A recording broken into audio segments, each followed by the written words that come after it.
Agora na Showtime. Rodney Brocanelli.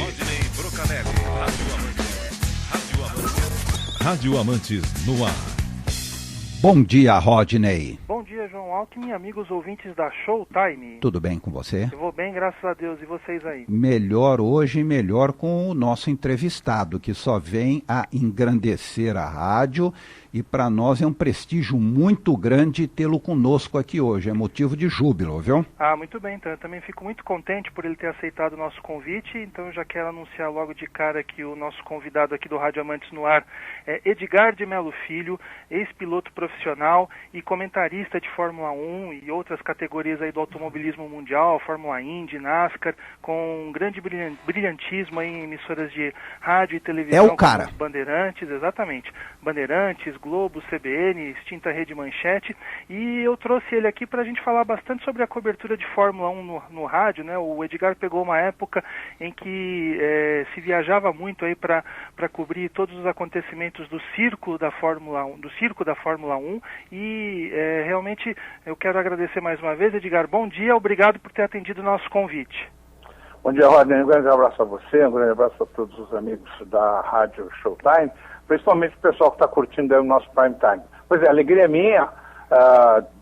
Eu só queria fazer uma pequena correção com relação a tudo que você falou a meu respeito, e que hoje para mim é principal.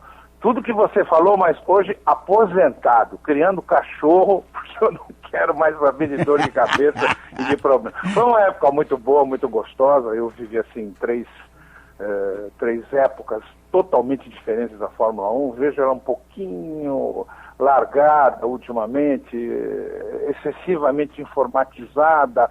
Eu ainda curti a época em que os pilotos guiavam mais os carros da Fórmula 1. Mas eu acho que as minhas experiências aí, depois de 28 anos de Rádio Bandeirantes, de TV Manchete, enfim, de Rádio Globo, CBN, eu acho que valeu pelo que a gente pôde acompanhar. Afinal de contas, foi uma carreira que nós abraçamos, né? Independente da minha época de piloto, onde eu consegui 2 campeonatos brasileiros, que eu guardo com muito carinho. São fases diferentes da vida da gente, né? E que depois eu até tive que deixar um pouco o automobilismo que eu adorava praticar de lado para poder me dedicar, me jogar mais de cabeça a partir de 1975, nossa, faz tempo isso, para correr atrás da Fórmula 1. E, assim, num resumo da ópera, viver 3 épocas diferentes, não só do automobilismo em si, mas a época Emerson Fittipaldi, a época Nelson Piquet, a época Ayrton Senna. Depois as experiências acabaram se renovando, eu fiquei em 2 oportunidades, estive administrador do autódromo de Interlagos em 2 oportunidades, na primeira atendendo um convite muito honroso da família do Ayrton e do próprio, né? Afinal de contas o convite foi feito a ele para que fosse o diretor do autódromo, mas infelizmente os compromissos dele na Fórmula 1 não permitiam. E nós já tínhamos assim, uma ligação de cobertura jornalística, né? Eu já acompanhava a carreira dele de perto, então foi uma questão de um convite irrecusável, né? Não tinha como falar não pro Becão. E aí nós pudemos viver um pouco e sofrer também um pouquinho aqui no nosso autódromo de Interlagos, com todas as dificuldades inerentes, mas enfim, são coisas que fazem parte da vida da gente. Quem sabe um dia vão para um livro, né, Rodney? É verdade, tá na hora mesmo, né? A gente vai falar bastante sobre todas essas suas experiências, Edgar. Eu queria começar perguntando o seguinte: historicamente, a Fórmula 1 ela sempre teve cobertura extensiva do rádio ao longo dos anos. Você falou que pegou 3 fases diferentes com 3, e você foi um privilegiado que você pegou 3 gênios aí da Fórmula 1, cada um com as suas características. É verdade, eu agradeço a Deus até hoje isso. Exatamente. A que você deve esse interesse do rádio pela Fórmula 1, esse interesse histórico que vem lá de trás do Barão Fittipaldi? Seria a busca de um ouvinte qualificado, questão de patrocínio? Eu acho que você tocou no ponto-chave. Porque eu vou tentar fazer um resuminho aqui, porque a carreira foi longa, as histórias são muitas, né? Mas assim, tudo começou exatamente por causa do Barão. Eu já tinha assim, muita ligação com o Barão, não só pelo contato que tinha, nós éramos amigos na época, eu e o Sim e o Emerson, de descer a Rua Itápolis de carrinho de rolemã lá no Pacaembu, enfim. E depois, com a frequência, eu comecei a frequentar Interlagos a partir de 1950, 51 praticamente, né, com os meus tios, ainda era muito difícil chegar em Interlagos naquela época, mas a gente ia e as provas aconteciam nos finais de semana. Depois nós tivemos as famosas 1000 milhas que começaram, e aí o nosso automobilismo começou realmente a se desenvolver. E o Barão sempre foi um homem extremamente ligado. No resumo da ópera, ele conseguiu, na época, convencer o senhor Antônio Augusto Amaral de Carvalho, o querido Tuta, né, o Tuta pai, a se envolver no automobilismo, e com a participação do Domingos Piedade, um brilhante jornalista português, muito envolvido com o automobilismo na Europa, foi chefe de principais equipes de diferentes categorias de esporte protótipo, de fórmulas, enfim, eles acabaram começando essa fase das transmissões do automobilismo exatamente em cima dos resultados do Emerson, né, que já começou a se destacar no automobilismo mundial. E aí começaram a aparecer os interesses comerciais na época, isso 72, 73, 74, então foi assim, digamos, o auge, né? E aí a Rádio Bandeirantes também começou a se interessar. Naquela época eu tinha inclusive sido campeão brasileiro de Divisão 3, uma categoria que hoje foi rebatizada de Stock Car, mas naquela época a Divisão 3 era um Chevrolet Opalas com preparação livre, com motores aí de 350, 400 cavalos. Eu tinha sido campeão brasileiro aquele ano. E a Bandeirantes, então, através do diretor comercial na época, o falecido Hélio Ribeiro, uma pessoa muito querida, fez um contato pela Federação Paulista de Automobilismo, conseguiu descobrir meu endereço, porque a Bandeirantes se preocupava também em ter um comentarista da área, né? Já que o narrador seria uma pessoa maravilhosa também, na época, Flávio Araújo, um grande narrador, muito versátil, enfim, um homem de profundos conhecimentos. Aliás, nas nossas andanças pelo mundo eu aprendi muito com o Flávio, e agora aqui na véspera, hoje já tivemos o primeiro treino do Grande Prêmio da Áustria. Eu me lembro muito quando nós chegamos à Áustria em 1975 e pegamos o trem em Viena com destino a Zeltweg, e depois acabamos ficando em Graz, uma cidadezinha próxima, e a sapiência e a sabedoria do Flávio é assim, uma coisa incrível. Então foi uma época maravilhosa em termos de aprendizado também, de cultura para mim. E procurado pela Bandeirantes na época, acabamos fazendo uma experiência em 1975, quando o campeonato começava, e olha, deu sorte. Deu sorte porque a coisa foi bem, o Emerson conseguiu, já vinha, né, enfim, de vitórias que dispensam maiores comentários, já era um nome, já era uma realidade no automobilismo mundial.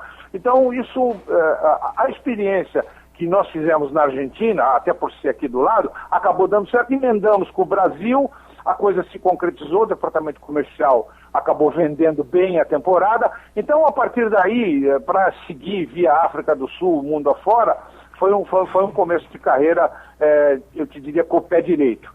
E aí eu comecei a viver as experiências diferentes, jamais envolvido com o rádio. Então, nós viajávamos praticamente junto com o pessoal da Rádio Pan-Americana naquela época, não tinha nem essa coisa de Jovem Pan, sempre junto com o Barão, que lá se encontrava com o Domingos Piedade, e vira e mexe a participação também de um jornalista muito querido, uma pessoa espetacular que deixou muita saudade, o Reale Júnior. Realinho participava muito de algumas transmissões. Então, enfim, a vida seguiu, e eu acabei me envolvendo tanto com o rádio que aos poucos, porque carro de corrida é assim, o carro de corrida é que nem amante, você tem que ficar em cima, porque descuidou, a fila anda. Então, não dava mais para conciliar, porque ainda eu trabalhava na General Motors, eu era piloto de prova naquela época da GM, da engenharia experimental, depois fui para engenharia de motores, e a vida é complicada, porque eu tinha que viajar na quinta-feira à noite para chegar lá, já cobrir treino sexta e sábado, transmitir agulha e domingo, sair correndo para pegar um avião para qualquer lugar que fosse para a Suíça, porque a rádio naquela época tinha permuta, né? Fazia permuta com uma empresa aérea que o voo nascia em Zurique, e aí de lá voltar para o Brasil para chegar aqui segunda-feira de manhã, já desci em Viracopos, aproveitando que o voo terminava em Viracopos, e de lá já ia para a GM, que já começava o seu campo de prova naquela época, que depois veio a se tornar uma realidade em 77. Mas enfim, para começar o tiroteio do dia a dia, afinal de contas a gente tinha família para sustentar, precisava correr atrás do prejuízo. Então a partir daí, Rodney e meus amigos do Prime Time, foi um deslanchar e cada vez mais envolvido, e aí você começa a conviver com esse pessoal da Fórmula 1, é um mundo totalmente diferente, você começa a aprender os macetes, você junta com um pouquinho que você conviveu aqui, os mundos são um pouquinho parecidos, embora a cultura na Fórmula 1, principalmente, que é o creme do creme, seja totalmente diferente, mas você vai aprendendo os macetes, a cintura já é uma coisa que faz parte do brasileiro, a gente acaba se virando, e aí começam as suas preocupações, no caso as minhas, de tentar informar o melhor possível aqueles que nos davam o prazer da sua audiência, que graças a Deus era maravilhosa, também por força do prefixo, que a Bandeirantes sempre foi um prefixo muito forte, e isso também ajudou muito. E daí foi seguir uma carreira, né, que praticamente eu só vim parar em 2004, 2005, quando eu desacelerei, porque aí a VQA vai chegando, você também vai ficando de pavio mais curto, a paciência acaba, voos transatlânticos são muito cansativos, embora eu tenha feito alguns acordos com a emissora na época, e durante algum tempo eu ia aí praticamente em março, eu voltava, passava por aqui só, digamos, em julho, quando tinha o Grande Prêmio do Canadá, que era junto com alguma coisa nos Estados Unidos, enfim, o Fênix, o Detroit, alguma coisa, que praticamente trocava de mala, voltava para a Europa e só voltava no fim do ano, porque naquela época nós tínhamos Japão e Austrália, quando os campeonatos terminavam. Então, a partir daí, Rodney, a vida seguiu, o meu envolvimento com o rádio, eu sempre adorei o rádio, porque no rádio você tem até hoje a possibilidade de criar, de passar para quem está te ouvindo o que está realmente acontecendo, e isso acabou me envolvendo. Não, claro, a televisão é uma coisa natural, por isso que eu também procurei nunca misturar transmissão de rádio, mesmo depois quando eu vinha fazer muitos eventos para televisão, tomava muito cuidado, porque na televisão o telespectador está vendo, então você não precisa detalhar certas coisas, porque dá a impressão que você não o deixa acreditar naquilo que ele está vendo. Então, às vezes você, de uma maneira mais simples, consegue levar o espectador a viver uma emoção muito maior daquilo que ele está vendo. Já no rádio, não. No rádio você tinha que, como fizeram os grandes doutores, Pedro Luiz, Fiore Gilhote, anotar cotoveladas para que quem estivesse em casa pudesse estar vivenciando exatamente o que acontecia. Por isso é que eu sempre procurava me dedicar àqueles detalhes, a turma que estava brigando, negociando lá atrás, que saíam pegas maravilhosos, a situação dos carros era diferente, enfim, a vida rolou de uma maneira diferente. Claro que hoje isso já não faz tão parte do nosso dia a dia, mas é uma coisa que eu posso dizer para vocês com muita tranquilidade de coração, me deixou com muita saudade. O Edgar, você começou nos anos 70, né? 72, 73, nesses anos aí. Qual que era a estrutura que você, o Flávio Araújo, encontravam nos autódromos para transmissão? Queria que você pudesse descrever isso para o ouvinte ter uma ideia do que era a Fórmula 1 nos anos 70. Bom, Rodney, a transmissão em si, o que nós fazíamos?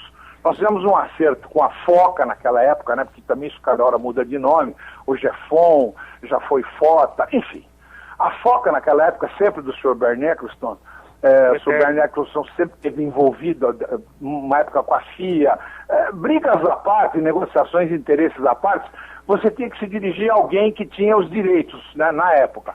Então a rádio acertava esses direitos e nós pagávamos transmissão a transmissão. E no pagamento desses direitos da transmissão, você tinha que também levar uma verba extra, em 75, 76, durante algum tempo, né, para as emissoras de rádios locais, né, por exemplo, quando nós íamos transmitir o Grande Prêmio da África do Sul, era a South African Broadcasting System que nos dava assistência, ou seja, fone, microfone, enfim, toda aquela aparelhagem necessária para você fazer a transmissão, embora naquela época fosse muito mais difícil, né? Você tinha que monitorar, e muitas das nossas transmissões, por incrível que pareça, eu acho que muitos dos ouvintes do nosso prime time vão dar risada, mas nós tivemos que fazer algumas transmissões, naquela época, por onda curta, por incrível que pareça. Era a única maneira, você tem que contar com a propagação. Tanto é que eu nunca esqueço um Grande Prêmio da África do Sul que nós fizemos, acho que 77 ou 76, ainda na época braba do apartheid, né? E era tudo por contagem, nós combinávamos uma ligação para o Brasil, quando a gente descia no hotel e pedia uma ligação para falar com a rádio no Brasil, demorava de 10 a 12 horas. Você tinha que pedir a ligação, normalmente pedia na noite anterior, no dia seguinte acordava, tomava café e ficava plantado ali no hall do hotel esperando te chamarem, né, para você correr para a cabine e falar. Então existia uma combinação de contagem regressiva, até pela diferença de fuso horário, né, da África, para o Flávio começar a narrar. E o Paulo Edson aqui no estúdio, já também sabendo dessa contagem, uma vez que eles nos ouviam, né, lá na técnica, eles nos ouviam. Então, dentro daquela contagem específica, o Flávio vinha numa contagem regressiva de 20 até 0, e quando ele desse o 0, ele ia começar a falar. E o Paulo Edson, ou quem tivesse plantão no estúdio, coordenava isso para dar o famoso alô, alô, África do Sul, alô, alô, Flávio Araújo. Era exatamente no 0, então o Flávio entrava cumprimentando, e a partir daí a gente engatava até o final da corrida. Isso pela onda curta, que era o chamado SSB, Single Side Band. Mas você tem que contar com a propagação, porque o sinal subia, batia nas nuvens e descia, e alguém aqui na técnica central sintonizava. Muito bem. Todas as transmissões foram maravilhosas, mas aquela deve estar chegando em Júpiter ou em Plutão até hoje, porque aquela não chegou. E o pior é que nós só fomos descobrir isso na segunda-feira, porque, enfim, transmitimos a corrida toda. Naquela época não tinha essa coisa de computação, nós tínhamos que fazer mapa. A sorte é que tinha uma rádio da Argentina, a Carburando, de uns amigos muito queridos, Cátio Rocco e sua equipe. O Cátio ia com a esposa e o comentarista dele também ia com a esposa, e as meninas faziam o mapa, e o mapa era uma coisa enorme, tinha uma mesa, e elas colocavam o mapa, e nós com bloquinhos na mão, anotávamos as passagens dos carros, e elas então colocavam a ordem de classificação, porque imagina, computador, essas coisas, os caras nem sonhavam com isso. Então, para você ver, as provas em Nürburgring, na Nürburgring antiga de Fórmula 1 naquela época, a volta demorava 7 minutos. Os carros passavam, dava para você anotar tudo, descer e tomar café, subir, porque daí a 7 minutos passava outra vez. Então aquela transmissão naquela época, nós encerramos tudo direto, sem parar, sem nada. Encerramos a transmissão, enfim, eu fui colher o material que eu precisava, gravar o que eu precisava, etc., e voltamos para o hotel. E o nosso voo só sairia quarta-feira de Joanesburgo com direção ao Brasil.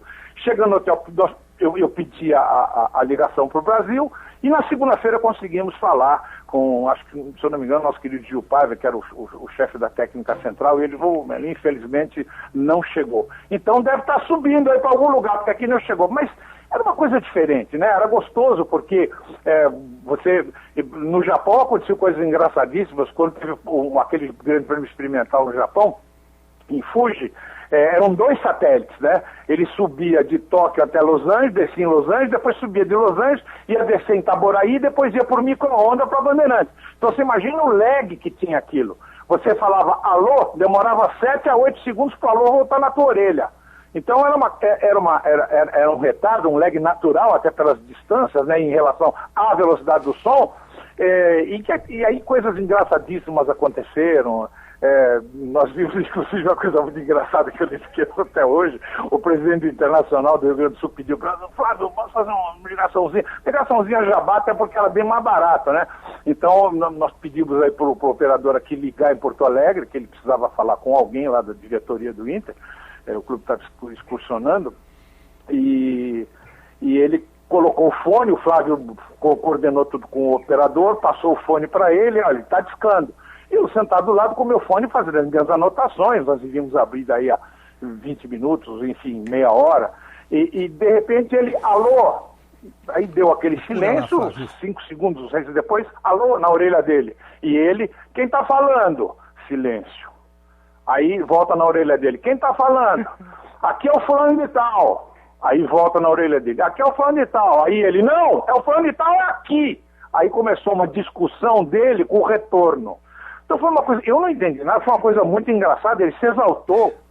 Enfim, só faltou chamar o retorno para briga. E a ligação não tinha se completado ainda. Então essas coisas fazem parte do folclore, de muitas aventuras que se viveu naquela época, e que hoje ficam assim numa lembrança muito gostosa de dias diferentes, de uma época que realmente não volta mais, mas a experiência, você pagava o direito, pagava a assistência técnica, né, das rádios, que te davam um estúdio, um par de fones, 2 microfones, né, mais a Shure para você poder operar a mesa, e quando acontecia de se ter um repórter, que para nós que viajávamos era muito difícil, eles então dariam uma assistência, mas eram verdadeiros trambolhões para você poder montar, ou então tinha que montar um fio limitador lá embaixo, enfim, aquelas coisas de transmissão que quem vive de rádio sabe muito bem, e que os amigos também que acompanham podem imaginar as dificuldades. É a tal história, todo mundo fala das cachaças que eu bebo, mas ninguém vê os tombos que eu levo, né? Enfim, foi uma coisa muito gostosa, Rodney. Achei que tinha muita história para contar em cima disso aí. Edgar, quantas vezes você foi ao Japão? Eu lembro uma vez, há muitos anos, eu ouvi você numa entrevista contando as suas aventuras para pedir comida lá.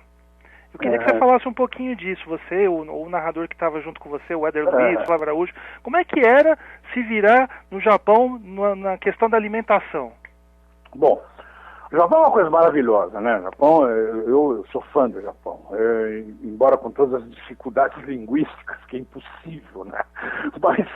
Mas assim, foi um lugar que praticamente, e para nós que vivíamos de verba, dava uma verba, isso tinha que se virar com aquilo, né? E o Japão era salgado, o Japão sempre foi salgado, né? Então o bolsillo reclamava, porque tudo era muito caro na época no Japão. Tanto é que, inclusive, a gente chegava mesmo no pau da viola do Japão, chegava na quinta-feira à noite, né?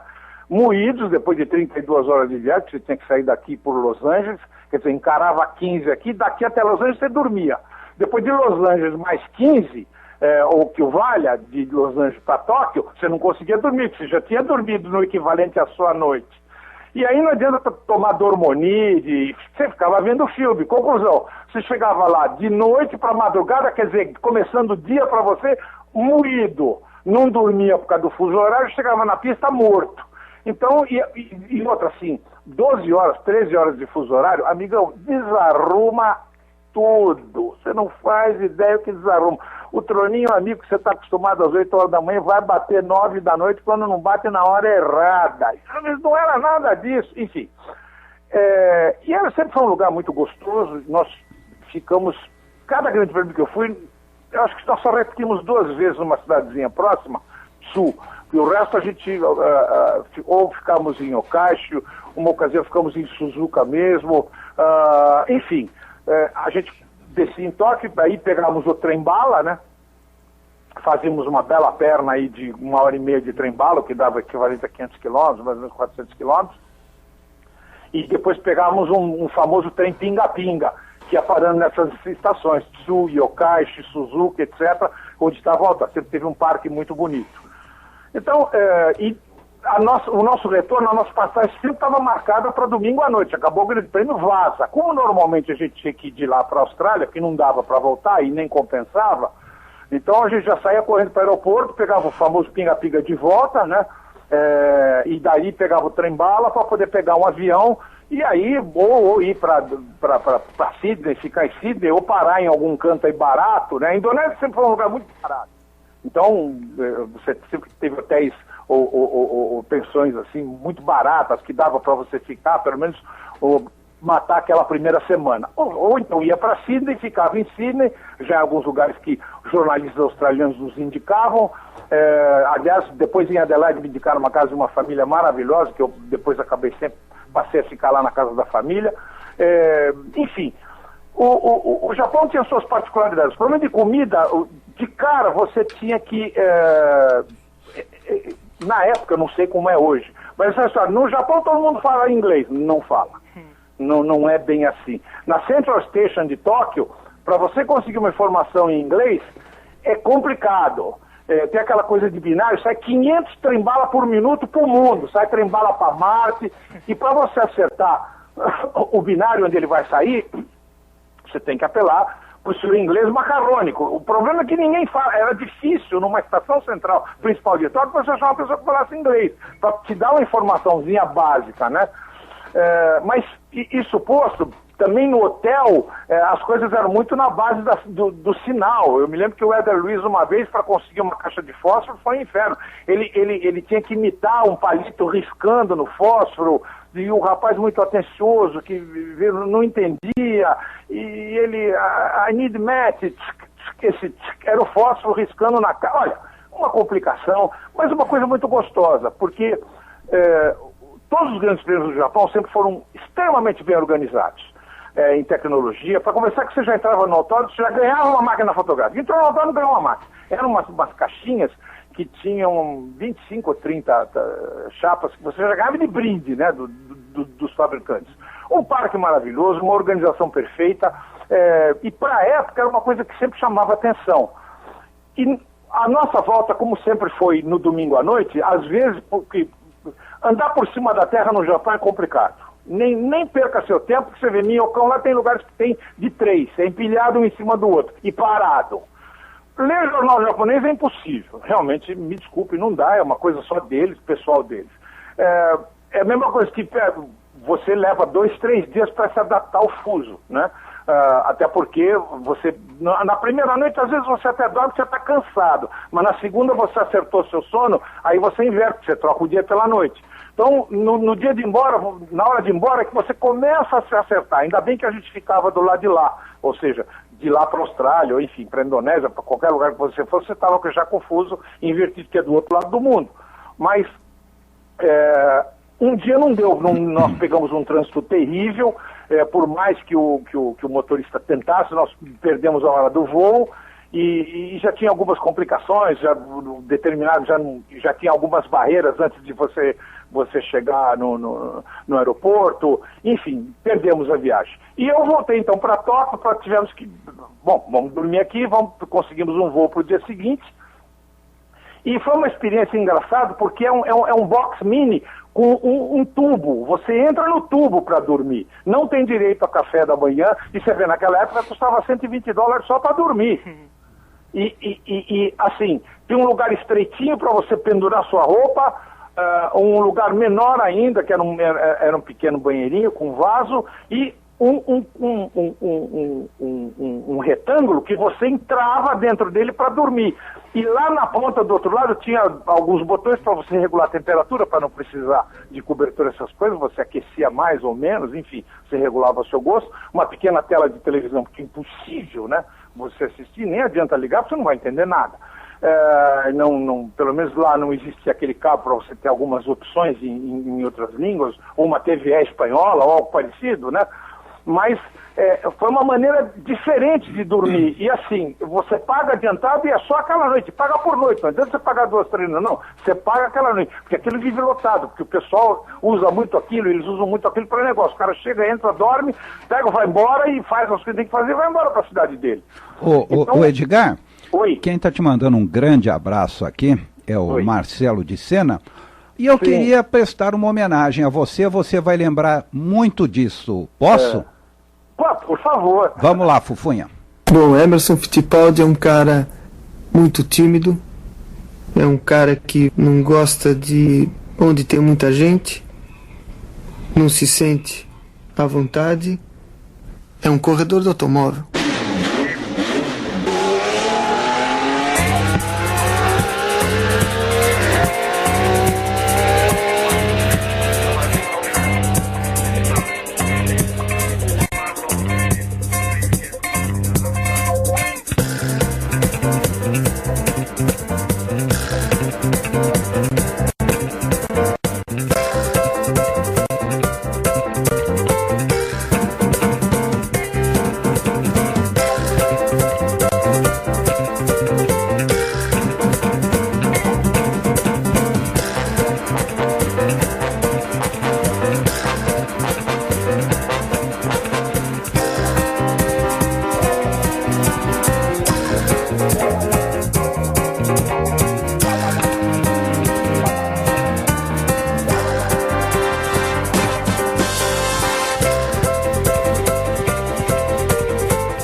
Voltamos. Olha, antes de continuarmos a entrevista, uma notícia de última hora. Acabaram de ser presos os presidentes da Andrade Gutierrez e da Norberto Odebrecht. O da Norberto Odebrecht causa comoção no mundo. Rodney Brocanelli. Pois é, eu vou continuar aqui então conversando com o Edgar Melo Filho, muitas histórias aí, são mais de 30 anos aí, 40 anos aí cobrindo o circo da Fórmula 1. Eu tenho uma pergunta do Marcelo de Sena, ele pede aqui que eu pergunte ao Edgar como é que você, Edgar, está vendo que infelizmente a Fórmula 1 e as demais fórmulas a motor estão perdendo espaço nas rádios e nas TVs aqui no Brasil. Você enxerga dessa forma, realmente o esporte a motor está perdendo espaço aí na grande mídia, na mídia tradicional? Na realidade está, porque na realidade está, talvez o que eu posso explicar para o Marcelo e para os amigos é difícil. Eu não sei, existem preocupações excessivas, conflitos de ideias e de interesses em que tudo isso somado está fazendo com que os jovens percam o interesse pelo automobilismo. Quer dizer, hoje eu vejo a meninada está muito mais ligada no que acontece com a rapaziada do surf, do skate, enfim. E eu me lembro como rato de autódromo, que eu fui ratazana de autódromo, aquela turminha que também frequentava, que tinha paixão, as rodinhas à noite, em alguns pontos onde só se falava de corrida de automóvel. Claro que hoje existem outras opções, mas as corridas não ajudam. Quer dizer, nós viemos de 4 anos de Red Bull e agora vamos ter que enfrentar mais quanto tempo de Mercedes? Isso também tira interesse. Hoje eu vou para você assistir uma corrida de Fórmula 1, você vê que para mim que sou apaixonado, requer um exercício altíssimo de paciência. Tem horas que eu te juro, eu vou levar os cachorros, porque não tem mais o que ver. Então, a falta de categorias promocionais. Aí se questiona que vai um menino de 17 anos, que até está indo muito bem, mas acabou aquela sequência natural de Fórmula 3, Fórmula 2, Fórmula 1. Aí começaram a se criar categorias intermediárias com tantas diversificações que, de repente, ou você vai da Fórmula 3 com 17 anos e dá um pulo para a Fórmula 1, depois reclamam de riscos que se pode correr, embora hoje a categoria ela eliminou muitos riscos. Essa fase, aliás, de maneira justificável, mas a Fórmula 1 é uma coisa que você não pode tirar muito o risco dela, porque senão você tira a graça dela. É que nem o trapézio. Você põe a rede e reza, né? Me diga uma coisa. Você não acha que a Fórmula Indy hoje está melhor para se assistir do que a Fórmula 1? Tem mais risco, tem mais batidas, tem mais competição? Sim, sem dúvida. Porque eles estão vendo que existe uma brecha, estão batendo em cima dessa tecla, os pilotos ainda guiam mais o carro, os carros não são tão automatizados, existem mais riscos na Indy. Só o fato de você já andar num oval a 350 por hora já é um risco em si, que por mais seguro que os carros possam ser com os materiais que existem hoje, ainda assim a dose de risco é grande, porque você vê o que o automobilismo, o que a Fórmula 1 tinha de retorno nos anos 70, nos anos 80 e no começo, na primeira fase dos anos 90. Só que foram tantas controvérsias legislativas da própria FIA, FISA, a briga delas entre si, os interesses, comissários que hoje já não deveriam mais fazer parte, porque, meu Deus, o nosso tempo, escuta, só eu fico velho? Como assim? Só eu envelheço? Não, as pessoas envelhecem. Então é preciso dar lugar para gente nova, que chega com boas ideias. Não adianta também dar lugar para um anu. Então, e aí você precisa reciclar as coisas. A própria categoria, aliás, a Indy, como você muito bem lembrou, a própria Indy já vivenciou isso. Ela, cada hora tinha um nome, uma época era Fórmula Indy, depois passou para a Fórmula USAC, depois era World Series. Isso também confunde muito as pessoas. Então, a Fórmula 1 tira motor, põe V10, põe V12, volta para V6, vai para V10, põe turbo, tira turbo. Fica difícil. E aí chega na lei do quem pode mais chora menos, é isso que está dando. A gente vem de 4 anos de Red Bull e vamos ter que encarar mais no salto quando de Mercedes. Porque você vê, hoje na Áustria já foi outro charuto. Tá certo que o Vettel não andou, deu 3 voltas lá e parou porque teve um problema. Mas tá bom, o Kimi foi terceiro, só que o Kimi tá tomando quase um segundo do Nico. Quer dizer, um segundo para a Fórmula 1 é uma coisa impensável. Os caras vão embora de novo. Vamos ver agora nesse segundo trecho, se as coisas melhoram com o Vettel, mas o que ainda assim vai tomar meio segundo. Então, você vai se voltar a assistir brigas lá no meio. Quem é que tem paciência para isso? Não é todo mundo. Então a Fórmula Indy encontrou uma receita onde a única coisa que eu não me conformo ainda na Fórmula Indy, eu acho que ela está exagerando um pouco, são daqueles chamados circuitos de rua, em que os carros encostam demais na parede e você tem 74 bandeiras amarelas em 12 voltas de corrida. Esse seu amigo ninguém aguenta, porque depois, além de tirar os carros, vem o pessoal da vassoura, limpa, tira caco. Quer dizer, de corrida mesmo você tem 15 voltas de 85. Então, eu acho que eles deviam repensar. Por que não arrumaram algumas outras voltas? Você vê aquela corrida no miolo de Indianápolis é fantástica. Tem o oval, mas fizeram um mistinho no meio, onde você tem uma área de escape que dá uma errada, anda muito junto. Quando anda muito junto, você dá uma errada, bate. Ou pega um no outro ou raspa no muro. Raspou no muro, você já sabe o que acontece. Então a Fórmula 1 encontrou uma receita que ela consegue atrair, e ainda com a presença de Tony e Elinho, ainda ajuda. Por quê? São carros competitivos que vira e mexe, eles estão na balada. Se bem que o Elinho também está pegando o boné. Eu acho que essa temporada, bye Penske, porque também ele já fez o que tinha que fazer. O Tony deve ter mais 2, 3 anos, eu imagino. Então precisa já dar uma reciclada para que apareçam novos pilotos. Edgar. Porque na 1 também, nós estamos ficando um pouquinho limitados ao Massa e ao NAS. E aí? Edgar, se chegar a mais 3 ou 4 pilotos, nós precisamos ter outras fornadas, como nós tínhamos antigamente, porque se as corridas são chatas e ainda não tem piloto brasileiro, afinal de contas nós não damos tanto valor assim para o esporte como o europeu dá. Ele às vezes vai assistir uma corrida de Fórmula 1 porque é um esporte, ele gosta, independente do país dele ter piloto ou não.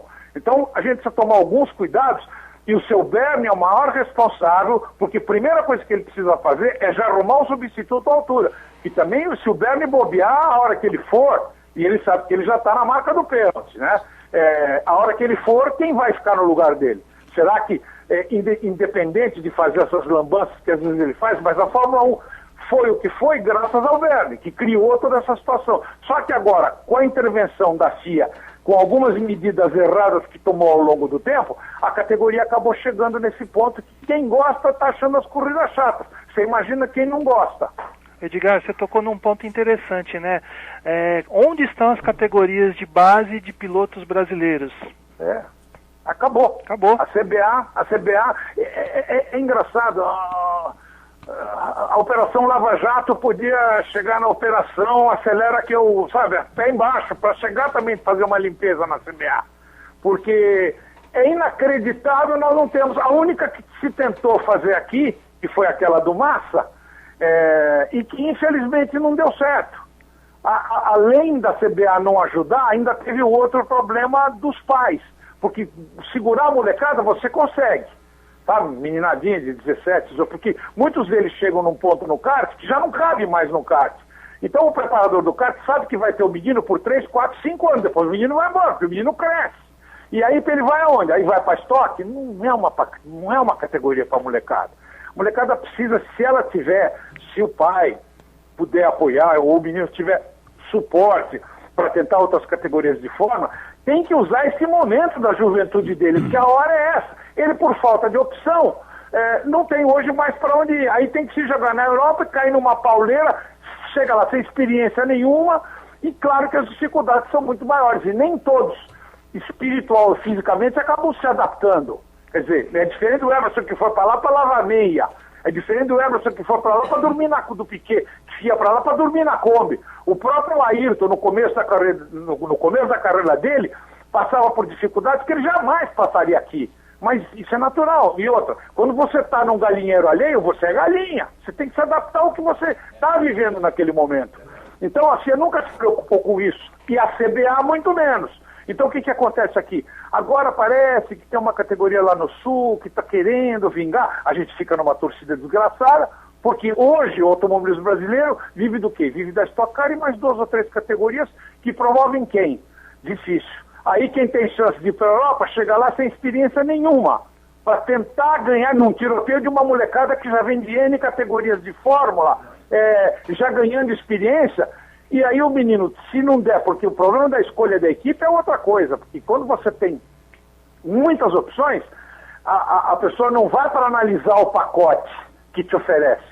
A pessoa chega normalmente para perguntar pelo pacote mais barato. E é aí que começa o maior problema. Porque às vezes o pacote mais barato não implica em 5 ou 6 sets de jogos de pneus para você poder treinar, em 3, 4 ou 5 motores à tua disposição. Olha, eu tenho um custo de 200 mil libras, que é fantástico, o resto pula para 500. Só que o de 200 não envolve nada disso. Conclusão, você só senta no carro no dia da corrida. Porque tem meia hora para treinar, 10 voltas para classificar e as 20 corridinhas de volta, porque é o que o teu pacote dá direito.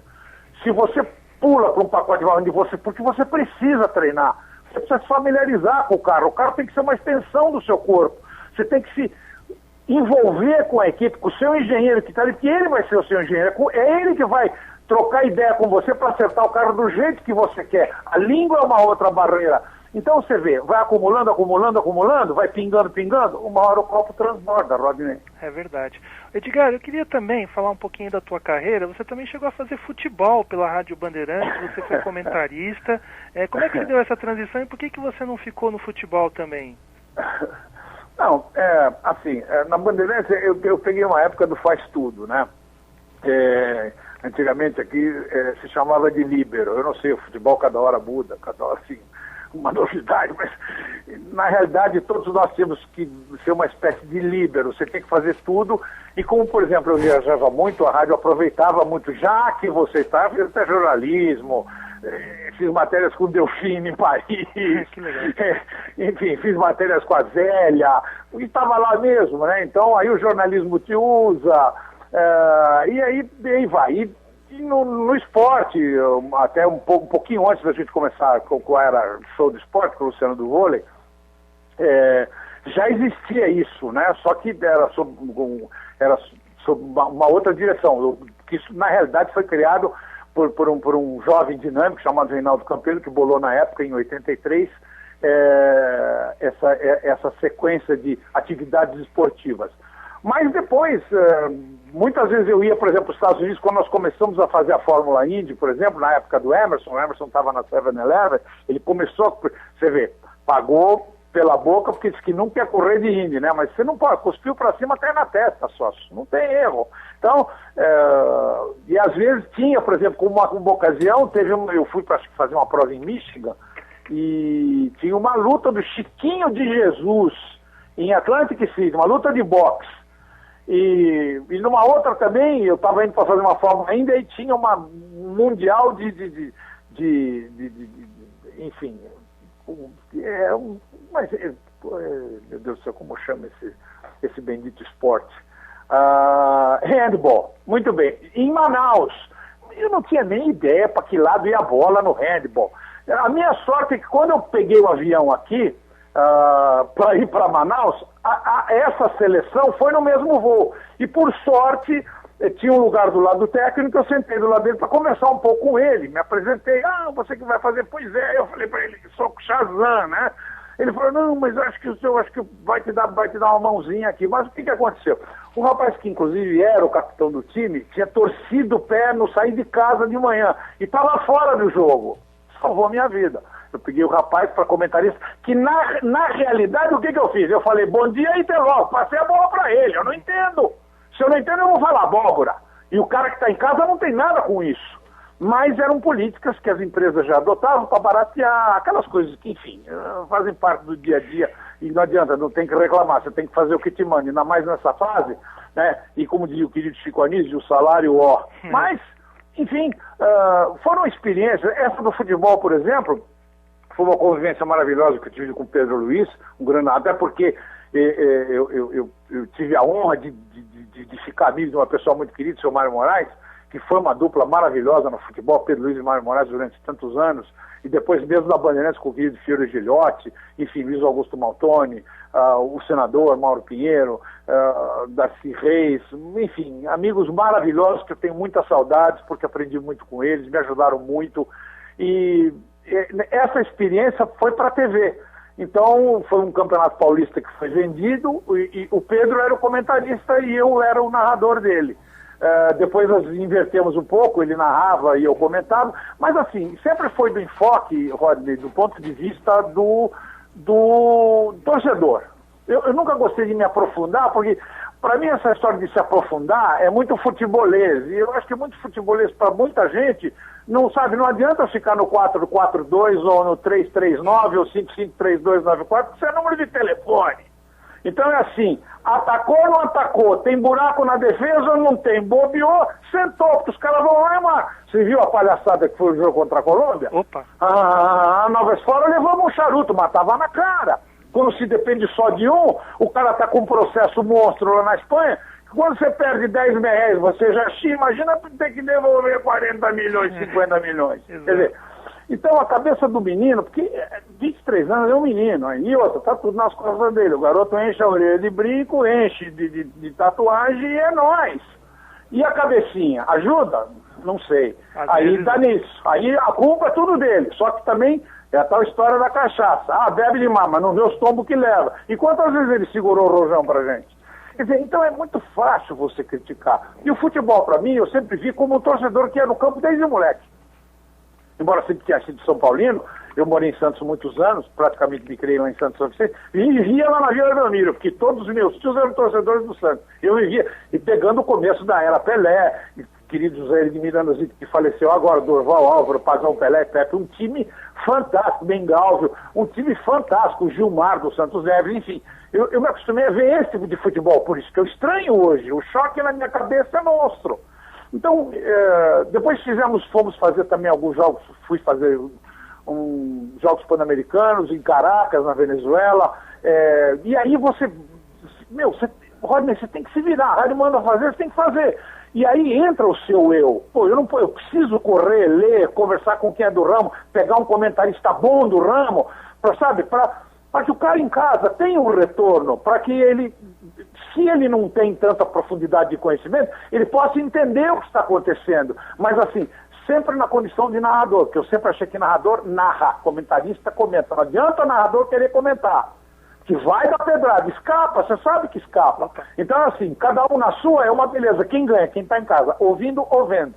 Então, essas experiências com futebol, com vôlei, foram experiências fantásticas, adorei. Isso eu acho que acaba somando na sua carreira. Mas assim, a minha ótica no futebol, até porque eu fui amigo de grandes técnicos, querido João Avelino, 71, nossa, João, assim, tinha uma paciência monstruosa em explicar as coisas pra gente, mostrar como era, como funcionava.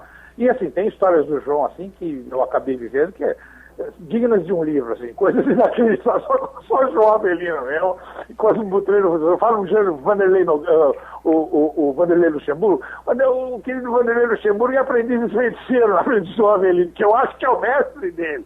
Mas, enfim, o futebol é isso, e você tem que ver com a paixão de um torcedor. E claro que pro time que você torce, sempre você vai descascar mais ainda, porque aí você soma raiva. Então, acho que foram experiências ótimas, tanto no basquete, como no vôlei, como no handball, na natação, esportes olímpicos.